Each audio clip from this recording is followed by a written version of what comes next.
Welcome to Champs Corner, presented by Lightning Strides Podcast. I'm your host, Tony Lewis, and today we're talking with Shakeel Phinn, the talented Canadian boxer who's made waves in the super middleweight division.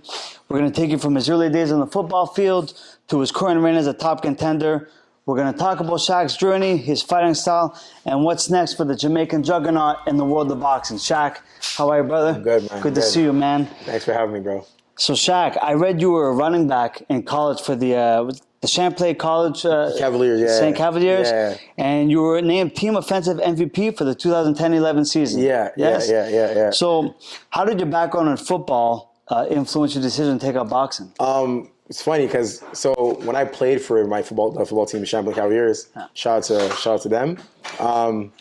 We didn't have the best season. It was like 2 seasons in a row where we're getting destroyed, right? So it was like a thing where we were like good players on the team, but not as a team, you know. So I was a great player on the team, and I had a couple good guys that were great players on the team. And I was looking for an off-season training, so I went to a boxing gym. It was actually jiu-jitsu. And I had boxing there too. So I started jiu-jitsu at first and loved it, was doing tournaments, whatever. Just some off-season stuff to do in off-season. I was like, okay. And then the boxing coach at the time was like, oh, why don't you try boxing? So 2 weeks in, I'm like, yeah, sure. We're doing all these different boxing. I'm joining the boxing classes. So I'm joining boxing classes where there's some amateur boxers there. There's some novice boxers. There's some just everyday recreational boxers there. So old, young, all types of people. Going to the gym. We're doing these things where we got to run outside, come back upstairs, doing these different drills. I'm dying, dead. I got old people running laps around me. I'm like, what is going on? So that was my prideful thing. I'm like, okay, I got to dedicate myself to this a little bit more. And after about, I said 2.5, 3 weeks, he's like, oh, why don't you try some sparring? So I sparred the guy there, me thinking, I've seen him in the gym, whatever. I'm like, he looks good, but he was like 140 pounds. And I'm like, me, at the time, playing running back, I was like 210, 215. So he's like, oh, why don't you spar with him? I'm like, he looks a little small. He's like, oh, don't worry about it. Me not knowing this guy was the best guy in the gym at the time. Shout out to Guy Maxence. So we go in the ring. I'm like, okay. I'm using what I learned in the group classes, the jabs, whatever. So I'm like, I'm starting off, whatever. I don't have the best stance, whatever. I'm just really compact. I'm throwing a couple of jabs. He's not throwing anything. He's moving around a little bit. I end up hitting with the jab. He smiles at me. I'm like, oh, this guy's cocky, I'm trying to go at him a little more, but I can't touch him. And I see in the corner of my eye, the coach, my old coach at the time, he goes like this, like turn it up to his guy, Guy. And I'm like, okay, all right, whatever, not thinking of it. He starts blasting me. I don't know what's coming, Like I'm seeing punch coming left, right, left. And at one point I just end up in the corner and I'm kind of like in this position here, nose is bleeding. And I'm like, geez, what is going on? I've never seen this before. I've never gotten into a fight like that. So bell rings, first round's done. He's like, do you want to go more? I'm like, no. I'm like, but I'll be back. So all the guys, it was like maybe a couple of amateur guys were there. Actually, he's like, good job, man, good job, you did good. And I'm like, I'm so pissed. So went home. I'm like, hey, pride was really hurt. Went back into the next football season. Had a losing season. I said to myself, you know what? I really want to dedicate myself to a sport where I can rely on myself. A sport like boxing. Yes, you have a team. But as you know, we're in the ring, we're by ourselves. So dedicated myself to the sport of boxing. Went back to that boxing gym. After the first 6 months, had my first amateur fight. Went really well. 2011, I believe. Yeah. And just kind of took it from there. And here we are. Yeah, exactly. So, and since then, you've since gone on to become a formidable contender in the boxing world. You've held the WBC's NABF and IBF North American Super Middleweight Championships, among others. What were some of your most memorable moments in your career so far? Well, obviously the winning is great. Winning the IBF. So winning the Canadian title first, that was like a big thing. I thought it was, I was like, man, this is great. Being Canadian champion. I think it was a CBPC. Yeah, CPBC. That's it. There you go. Yeah. So that was great winning that belt from a really formidable opponent who's been there with pretty much everybody, Bizdel. And then winning the IBF, fighting for the IBF first and then getting a draw against Dario Bradician. It was we were actually training partners together at the Grant Brothers gym. So I remember him. He was with Lucien Butte, him and his brother. Yeah. And we had opened up Donnybrook, so I was at Donny and he was still at the Grant Brothers. And then it kind of happened where we were both kind of with Jim. Yeah. And okay, we're going to make this fight between both you guys. So it was kind of weird because we were kind of still cool with each other. Yeah. So it was like, all right, well, it's for a title, so why not? You Under know? the same promotional banner? Yeah, so I don't see that too often. Yeah, either. exactly. So he was kind of with Lucian Bute, but Yeah. they were with Jim, kind of, you know. Okay, So, I see. but I thought I won the fight. He thought he won the fight. It ended up being a draw. So Never got to run it back. Never got to run it back. No, and he still hasn't fought since. So, So there you go. but no, I love Dario. Dario's a great dude. But to memorable, I think honestly, I think second loss, because I was telling you before, you kind of see like the highs and lows of the sport a little bit, and I learned that really right off the bat, real quick, which is a huge lesson for me. And then one I will never forget is like, when you're doing well, people love you. When you don't do well, people don't give a fuck, right? So like you've seen all the fakes and all the reals. So like I knew who was my circle and who was with me for me, and I knew who wasn't really there. So I knew who to watch out for, and I know who to watch out for now. So I think that was the most memorable thing for me in the sport was my first loss. It was my second fight. I've had the privilege since then of calling some of your fights. Now I have a term I call that I use called boxing coming forward. Yeah. And I think that fits you because you're aggressive, but you're calculated, and you make effective use of your jab, and you can to control the pace and to set up your combinations, and you can adapt. So you come forward, but you're not a one-trick pony. Yeah. So tell us your thought process when you're in that ring. Like you said, boxing before, like I would like boxer puncher, right? They have the different terms, or whatever. So it's like I call myself a boxer puncher.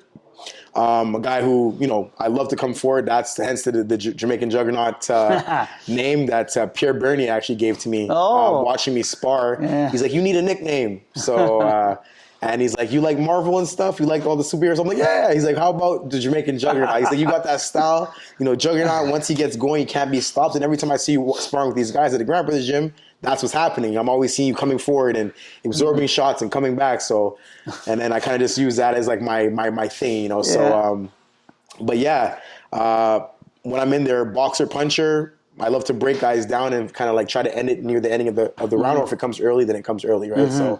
But yeah, that's what I kind of see my style as. And can you walk us through your preparation and mindset going into your fight against Eric Bazignan? Like, and what was going through? It was a twofold question. Yeah. And the second part of that question is, what was going through your mind after the draw? So the preparation probably was the best. So yeah, probably the best shape I've ever been in my life was for that fight. The first time was actually when I was in camp with Steve Rolls for when he fought against Gennady Golovkin. I fought for my first, the IBF again on a gym show and won that fight. But yeah, one of the greatest times I ever had, sparring with Patrice Volny, my buddy Stefan. I had a couple different guys come in to spar with me. It was a great camp. Yeah. Just the build-up for that fight was great. I mean, I think the show sold out in literally 2 days at the Montreal Casino. But yeah, preparation with kids and stuff is always a little bit more tough, but I have a really good partner. So it makes it easier to get ready for fights. Yeah.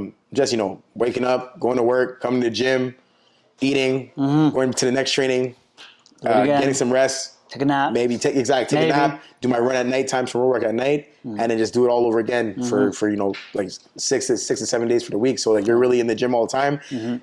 Not training hard every single day. Obviously, some of those days you have to scale back. Sometimes you'll have like 2 trains a day. One you have like 1, or you're sparring and then something else. Yeah. Or some days will be like, okay, just go for a run, or just shadow box. Like something. Yeah. So there would be days like that, just kind of active recovery. Maintenance. Yes. Exactly. Yeah. But great camp, great preparation.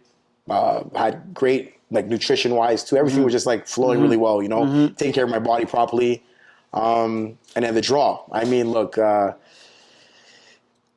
it's just funny because full disclosure. I had you winning clearly. Thank you, I appreciate that. It was 10 rounds, correct? Yeah. I believe I had you winning 7 out of the 10 rounds. Yeah. I mean, I watched it over, and I think I had the same thing as you. Yeah. I'm like, okay, I'm gonna give him that round. I'll give him that. That's usually when I was watching fight. I'm like, okay, I'll give him that one. Give him that one, and it was like, oh, okay. Well, I still don't see how one judge had him winning 6 out of the 4 rounds. So it just didn't make any sense. But it hurt, definitely hurt, because I feel like that was like my big fight against a guy, obviously, when he was ranked in the top 5 in every belt organization, top 5 everywhere, IBF, WBO, WBC, everything. So it kind of catapults me into that position, and for obviously what we do it for money, a big money fight, so to really get myself out there known to the masses. So kind of took that away from me. So when that draw was announced, I was like, man, I look over to his corner, and I remember Camille was talking a little bit, saying some stuff like the day before, at the press conference, like Shaquille's gonna get knocked out violently, and then the carry was saying stuff like, oh, there's levels to this, and Shaquille's not on the same level as Shaq. But I know we knew. Me, my coach Ian, and stuff like that, and I know Mark Ramsey knew too, because Mark Ramsey was here the year before when we sparred in the gym here, and they've seen us spar, so they know what happened. Yeah. Sparring, obviously, it's almost like two different sports: sparring and real fights. You know that, but it's kind of sometimes it's a little bit of a tell, right? Yeah. So I knew that I had that edge over Eric when it came to like push come to shove. I know that I can push him past what he wasn't able to handle. So. So in the fight, and it showed. You showed it, absolutely. Yeah, to everybody, because everybody pretty much wrote me off. They're like, oh yeah, it's gonna be another tune-up for Eric to get ready for something bigger, So, like I said, when it happened, I was really let down, but I still went up into the rankings. So I got it ranked by WBC. They had ranked me number 13 at the time. Yeah. Local news outlets from here in the city was like wanting to talk to me right after the fight, like, oh, that was a real big robbery, want to talk to you. Newspapers and ESPN guys were talking about it, so I was kind of like all over for a little bit, talking about it was a big robbery. Yeah. And it just hurt. It definitely hurt. Absolutely. For sure. And when I watched the fight, what I saw was you were applying effective pressure, and you did it in a way though where, like I said, boxing coming forward, because they underestimated your boxing ability. I think they were expecting you being the shorter, more compact guy, that you were going to come forward and put on the pressure, but they didn't see your jab coming. They didn't see your ability to nullify his jab and take it away from him. Neutralizing his weapons to use yours. They weren't expecting the boxing ability you were going to display to close that gap from the outside to get to the inside. It took boxing ability to do that. Yeah. And they weren't expecting it. I think they were expecting a little bit more of a one-dimensional approach. Exactly. Which if they had properly studied you, they should have known better. And which is funny, because I've worked with Mark Ramsey and his team probably since the beginning of my pro career and some of my amateur career too. I used to spar with David. Yeah. I spar with Beterbiev. I spar with Eleider Alvarez. Oh, there's iron here. I spar with everybody. Kevin Bizier. Oh yeah. I even put the gloves on with the Carey. Like I put on the gloves with a bunch of different guys from Mark Ramsey and Billy. Oh, yeah. Eric, we've been since the Brown Brother days. We used to spar. Yeah. We even fought in the amateurs once as a demo fight, because his fight fell through, my fight fell through, so we kind of fought. That makes up for your lack of it, because you didn't have a big amateur career. No, I fought 3 years in the amateurs. Yeah. I had quite a bit of fights. I had like 50 fights. Okay. Yeah. So okay. Most at the provincial and national level. Yeah, exactly. Yeah. So provincial level. Every time I got to Golden Gloves, I get like third place or so it was just like my style wasn't. I felt like maybe wasn't suited for the amateurs at that time. So. But the sparring though, you've had some world class sparring. That's serious heavy work. Great sparring since I turned pro.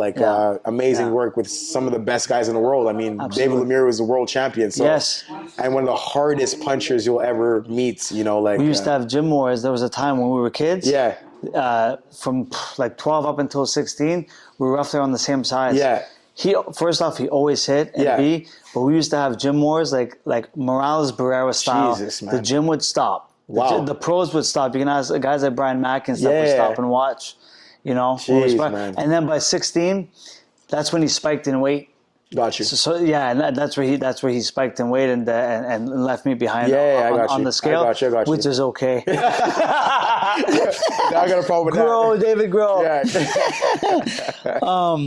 So, do you think there's anything that sets you apart from other fighters in your weight class?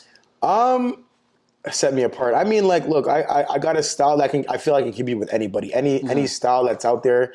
If a guy who's boxing, okay, then I'll just come forward. If a guy who comes forward, I'll box or I'll match him. We'll match each other. Okay, let's come forward. Let's see who does it better. I'm just tough. I'm just a tough guy, man. I obviously don't want to be taking a bunch of shots, but I know I can take a shot. Right. So I have a great chin. Yeah. I've been dropped once in my career. One time in my fourth fight, I believe, against a guy named Guillaume Coudet. He was a big puncher, southpaw. He was from here, Quebec, whatever. I fought him in his hometown of Sorel. He was actually one of what's name's fighters, Stéphane LaRouche. Oh yeah. He trained with Stéphane LaRouche, and I think Stéphane was kind of promoting that show. and they were trying to make him the next big. He was like a semi-pro hockey player. Oh, yeah. Good-looking guy, whatever. White guy. Sure. And he was supposed to knock me out. French Canadian. Knocking everybody out. I think he was like 6-0 with like 5 knockouts. And went there and huge upset. Ended up stopping him. But I got dropped in like the second round, I believe, of a 6-round fight. And so it was not looking good. No. So Ian pumped me up in the corner and said, "You gotta knock this guy out to win this fight because you're not gonna win this fight. It's not, especially not here, So I ended up stopping him in like literally the last couple seconds of the last round. And what led up to the stoppage? Was it a gradual? I think I ended up hitting with the overhand right. I think I forgot what he threw. I threw a straight left, and I kind of clipped him with the overhand right. Southpaws, that kind of that right hook, overhand right usually lands. So landed that, and he was buzzed for it was literally like 2 minutes and 30 seconds into the round. I hit him with that, and then I would just molly him for the whole round and end up dropping him literally like the last 10 seconds. And the ref called it off. Waved it off. Oh, shoot. You really pulled that out of the fire. Really, it was crazy. And that's after, and you'd already come off an early loss. The early second loss, pro fight. This was your 4th or 5th fight now? About that, yeah, 5th fight. So, and this is a fight you had to take, risk as a prospect against another. Yeah. Because you lost early. Exactly. There was nobody was giving me, nobody gives you anything like that unless you have a loss for sure. So, yeah, man. Hey, tough times create hard men. Hell yeah. So that's why I feel like these type of things kind of molded my style and molded me to be the fighter I am today, So with the sparring that I've gotten throughout the years. So that's how I see myself being able to spar or fight anybody now in the program, my division. Absolutely. Even if my division is probably the toughest division in boxing. Right now it is. One of the deepest ones anyway. Yeah, very deep. I'm going to shift lanes now. You're a husband and father to 2 young boys. Yeah. How do you prioritize your family life? And what's it like being a role model for your kids? Because, do they fully grasp who and what you are, or are you just dad? I think I'm just dad. Yeah. And that's cool, though, because you want to kind of be normalized a bit by your kids, but they still idolize you at the same time, So, but like my older one has been to like a couple of my fights, actually, like 2 or 3 of my fights. Yeah. When I fought in Toronto, so he knows boxing. Whatever. My younger one is kind of clueless. He's been to the gym a little bit. Whatever. I brought him here a couple of times.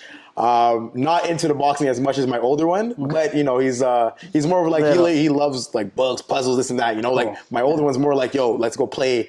Run across field, football, basketball, whatever you want, he'll do it. So boxing. I feel like what being a father has done for me for boxing, I think it's made me better. Really, like when I had when we had our first son, Zaire, I was on my layoff because of the COVID, and I was rethinking like, damn, like my last fight that I had before COVID was a loss. I went to Poland. Went to Poland on a fight I shouldn't even take. And we took that fight, lost in Poland. Then I was kind of like, okay, well, that's it. Now COVID hit. There's no fights. I'm like, do I really want to end my career off like that? And the way I felt after that fight, it was not good, Right. So when I had my kid, I came here back to Donnybrook. I said, yo, Ian, I'm trying to come back. What are we doing? How do we go about that? And I think it was like having a kid actually made me want to get back and be like, okay, yo, if he ever asks me, yo, Dad, why'd you stop boxing? I didn't want to say, because of COVID. I want to be like, I stopped because, Dad had a great career, and, I didn't want to be like, COVID stopped me from boxing. I had that loss, and, I just said, okay, I'm not boxing anymore. I gave up. I gave up. Exactly. Right. I never want to tell him I gave up, and that's what I felt like I was doing if I would have just stopped because of COVID. So him being born kind of made me be like, yo, man up, bro. Like, it's time to get back in the ring and do what you love to do what you're good at. So that's what these guys and my family have done for me, and that's why I'm still in the sport right now, is literally for them. So, yeah. And how does your wife support you? Like, what's her role in helping you stay focused and motivated? The most supportive person you'll ever meet, bro. Like, it's since basically, like, we met and I was, like, the end of my amateur career, and she's only known me boxing, right? So she's been with me really from the start, from the lowest of lows, like after a couple losses, whatever. And then obviously the highs of winning big fights, whatever. And always been supportive throughout everything. Like when you take a loss, you know how it is, man. Like you're home, you're rethinking a bunch of stuff, So when you know you're not supposed to be losing certain fights and you take a loss, you're like, oh my God, man, like how did I lose that fight? And then you were thinking, should I be boxing and stuff like that? And she was just there the whole time. And now with the kids, 2 kids, and still riding with me throughout that is just like amazing, man. Like the biggest support system I have is definitely her. She's done things where she'll have to kind of like, she has to take the back seat on like things that she would probably want to do, but because I have to box, right? Like I'm trying to like do what I love to do and make it to where I want to make it obviously for them, but trying to be better for myself. But she makes that really easy for me. So you're blessed, in brother. camps, whatever, it's just great. Yeah. Good for you. You're blessed. With all that being said, what values do you hope to pass on to your children? And do you think your boxing career has influenced your parenting style in any way? Yeah, I mean, like discipline wise too. We don't make it too easy for them. Push-ups. Yeah. Now listen to mom, push-ups. Definitely, I feel like it definitely did affect. Like it affects you a little bit, obviously, because we're super disciplined as boxers. We're supposed to be most of the time anyway. Yeah. Obviously, we have our times like, okay, let me eat this dessert here or whatever. There, have this pizza. Yeah, there you go. So, so you can be a little bit lax in that way, but I mean, for the most part, boxers are usually pretty focused, and we have a goal in mind. So, and that's why I want to pass it to my children too, like work ethic and just saying, if you're gonna start something, finish it through. You know what I'm saying? So don't start something and not finish it. So like, even if they're young now, I'm like, you're gonna start this book, we're gonna finish this book, or we're gonna color this. Don't say, Dad, I want to start doing something else. So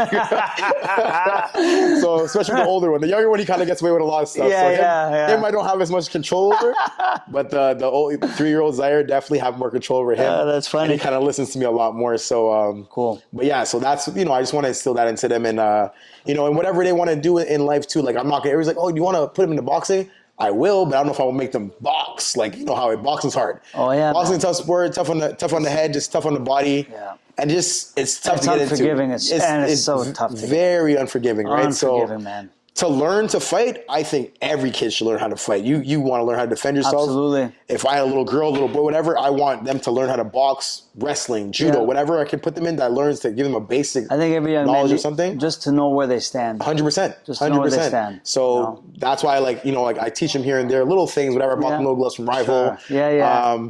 But I remember I had showed him some boxing stuff, Zaire, and then he started bopping kids at daycare. I was like, "Okay, we're gonna stop that for a little bit, and we'll get back to when you understand like you can't punch people." But yeah, man, like want to give them a chance to do anything they want to do in life, whether it be like any sport, even sports that I didn't play, like hockey, whatever it is they like to do. We're gonna do that, and then just go with it. Yeah. Yes, sir. Congratulations on your new tattoo. Oh. I see you got some others, but we got to zoom in on this. Yeah. Tell us the inspiration behind it and what it means to you. So this is my mom and me when I was a kid. My mom is like, she means a lot, like everything to me, right? Yeah. So, and the artist who did this, he's just amazing, right? He got it down She's to young there. Yeah. No, she was maybe like 21. She had me pretty young. Yeah. And I wasn't even one yet. So, she's like my idol, man. She raised me pretty much by herself. My dad wasn't around for a little bit, but my dad kind of came back in my life when I got a little bit older. Now we have like a great relationship, me and my dad now. But, my mom, she raised me and my siblings, right? Like she was a single mom, couple kids. Now we're 5. So we're 5 in total. So I'm the oldest. Yeah. I have a sister, Lachelle, who is a year and a half younger than me.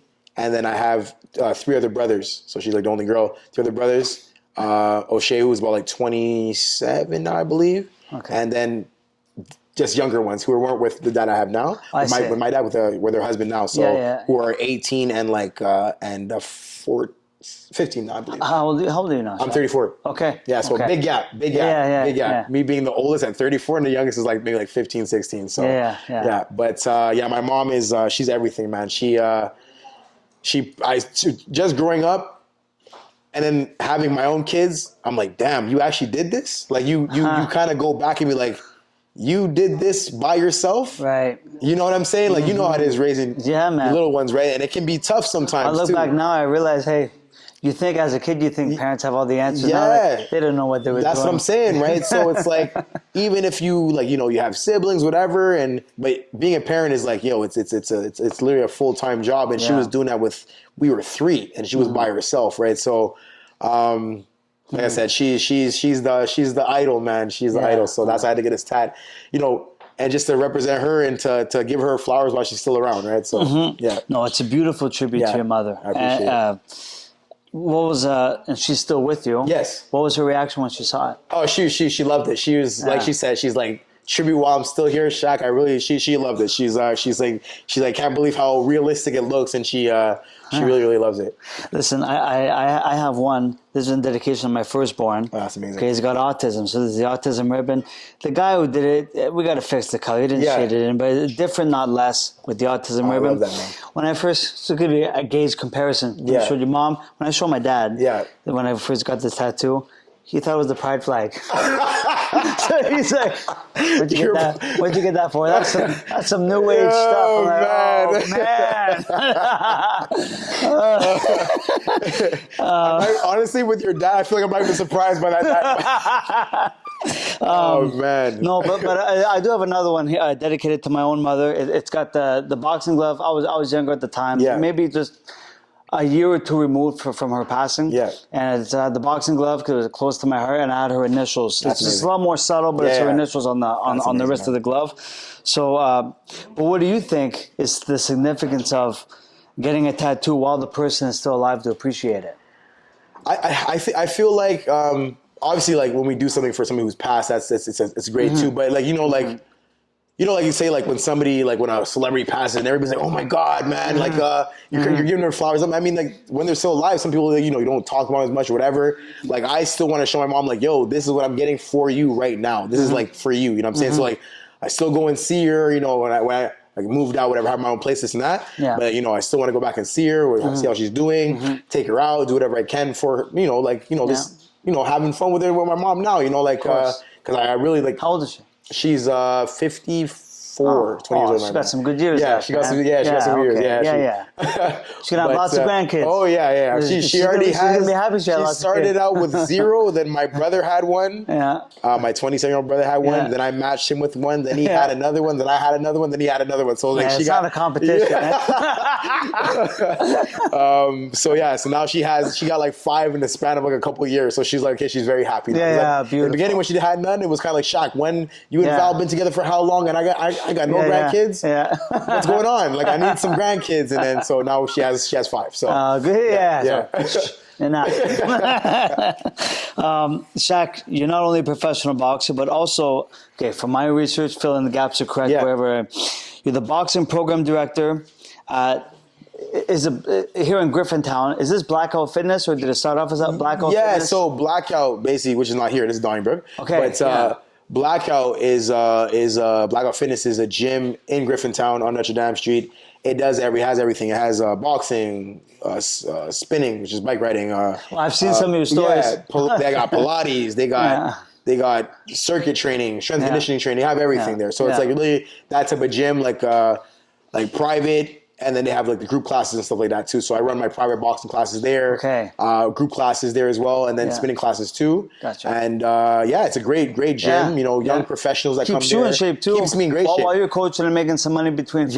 Yeah. Honestly, man, and the whole thing with even with the spinning, like that really. When I started getting into it, before I started teaching, I was like, no, I'm not doing this stuff, man. This is like weird. Like dancing on the bike and shit. Nah, I can't do this. But you dance good on that bike.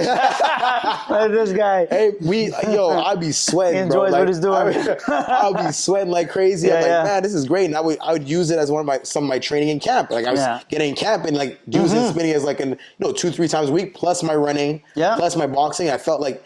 And then even out of camp, I'm just doing that with some boxing stuff. I still feel like I was always in great shape, right? Yeah. My weight always stays down, so it's great. It's just great being at that gym too. It is great. I mean, like this, it's like my main, source of income with boxing, obviously. But I mean, that's my job, right? So it's great. It's amazing. Perfect, man. And you co-own this one here. Yeah. So with Ian and our partner Chris, and another partner, we basically have Donnybrook that we started like. Shit, I don't know when we started. When did we start Donnybrook again? I forgot when we first opened it. It was like maybe I want to say like 2018. I could be wrong though. Okay. But we've been. So you guys had some challenges a couple years later. Yes. The first year is always a loss. Yeah, of course. And then the year after, when you're, okay, let's see if we can turn over a small profit now on COVID. Yeah. COVID kind of hit hard, man. Yeah. That was really hard, man, for Donnie. But I mean, the clientele here still kept, Perfect. right when we were able to open up or when we were able to have like the social distancing classes, Yes. Oh yeah, we went through it. Yeah. Went through it. People got like visors and shit and whatever. It was all, COVID. It was bullshit. Anyways, it is what it is. I'm not going to get into it. We don't talk politics on the podcast. No. But we know it was bullshit. Exactly. So, like the clientele still stayed. I mean, they were able to bring the gym alive again. And it's like you never left, right? And then now, like my coach Ian and my partner Chris, they opened up another location in West Island, Donnybrook, West Island, which is more of the bougie type gym. This is like the real boxing. This is the real shit. This is like the smell. The West Island's a sellout. No. Yeah. But that's gonna be the money maker, right? So they got the money maker there, and this is for the real. Like you want to. This is the heart, exactly. Sure. So love Donnybrook. It's always gonna be my home. No matter where I go, no matter where I work. I'm working at Blackwell. That's where I make my cash. But like this is like home, right? So yeah. How do you balance your training and work schedule, and what advice would you give to young boxers who are trying to make a living in the sport? Make sure you have a job. Yeah. Oh, that was always, I always needed that extra avenue of income too. You gotta have something else going on for you, because you can't think that unless you're like a star boxer. These guys are forgetting, they look at the purse of the big fights. Yeah. It's kind of a small reflection of the world. Like, it's the top 1% that are making. You see Canelo's and Anthony Joshua's that are making these seven figures. And they think that all boxers are making, your world-class guys are not. That's what I'm saying. Yeah. I have clients who throughout the years oh man, you must be. I'm like, nah, man. Like literally for my first couple of fights, I was making less than $1,000. You know what I'm saying? So it's like, your first maybe until you get signed by some type of promoter who's like, okay, he's going to give you something settled. Like, okay, this is okay, you're making this per 4-rounder fights, 6-round fights, 8-round fights, 10-round fights, whatever. And then you can make some decent cash, whatever. And then you can negotiate. Then you can add on ticket sales. That's right. You know, but it's not going to be break the bank type of money. You know, so I think when I fought for my first, not the Canadian title, but my first title. I think it was $15,000. It was the most money I made in boxing was at the time was $15,000, and I was like, wow, okay, finally I'm making some type of money. So. But it's a hard sport to be in. So you have to have something else going on for you.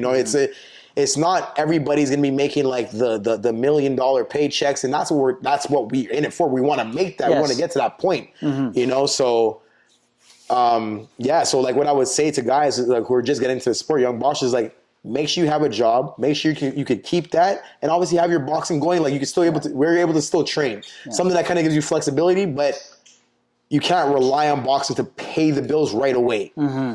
Or maybe ever for some people, right? So, unless you're a journeyman who's taking a bunch of fights, every week, whatever, and you don't mind, at the expense of your long-term exactly, health. right? Then you don't get to enjoy that. There you go. So I mean, you have guys who maybe were journeymen and we're just doing the fights just to take fights, who have records of 10 and 20 or 10 and 25, and who've been stopped a couple times, whatever, and then they can't speak properly or walk properly at the age of fucking 45, right? Yeah. So we've seen even the greats, some of the greats, who've made big money are not able to maybe enjoy it how they would want to now in their life, because they've taken so many shots, because boxing is such a unforgiving type of sport. So, like I said, I would say to the young guys, man, just make sure, obviously, listen to your coach, listen to your team, whatever, and work as hard as you can to get where you need to be and have a goal in your mind. But you can't make boxing that thing where it's the end all be all too, right? I'm just going to put all my eggs into one thing and be okay,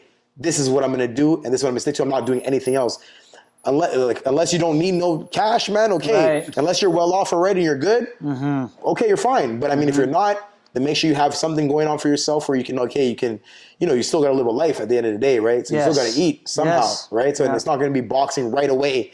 That's going to do it for you, So, yeah. And I wish, it's all fantastic advice, by the way, Shaq. And I also followed the same blueprint thought process during my career. I never let go of my day job. I was a youth case worker for many years, and now since I've been I'm security guard at a hydro dam back home. Got you. For the last 5 years, but we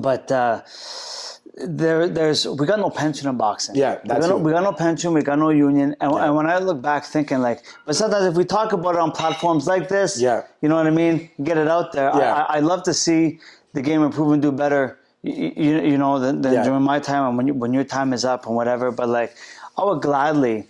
I've had a conversation with some boxing people about this. If we had some type of national union or just oversight governing body regulating some things. Not that I'm a huge fan of government oversight, but boxing needs some. Yeah, I agree. But if we did like, I would gladly pay. Some union and pension dues, let's say. You take out of your purse. A small. Let's say once you start reaching the 10-round level, because like I say, you're not making big money during the 6s and 8s, but once you start reaching 10-round status and contender status at the 10-round level, small percentage of my purse goes to a union and pension at the end of this, so I got a little something to show when it's all done.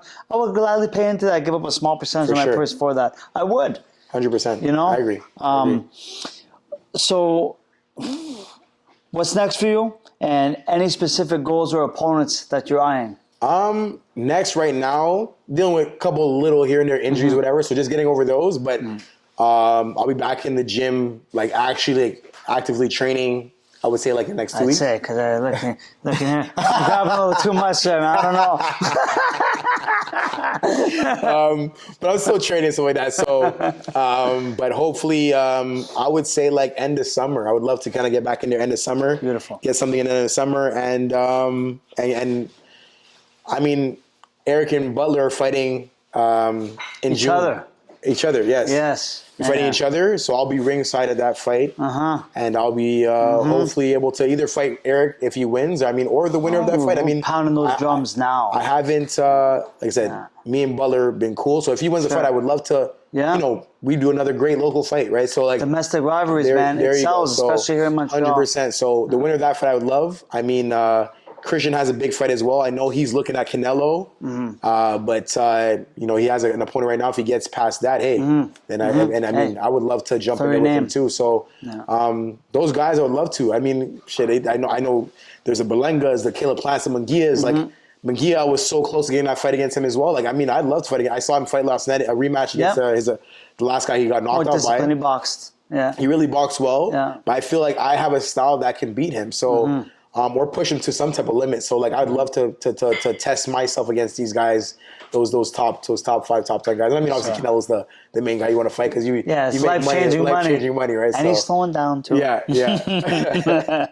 How do you see your role evolving? You're getting back to, you say we should all have like a backup plan in this game. So how do you see your role evolving as a coach and mentor, and what do you hope to achieve in that capacity? I mean, at the end of the day, I mean, like, I'm in this sport. I mean, I would love to like at Cone, Donnybrook, whatever. But I would love to open up my own space that, I can run, like all those type of classes, like the boxing, the stuff, whatever.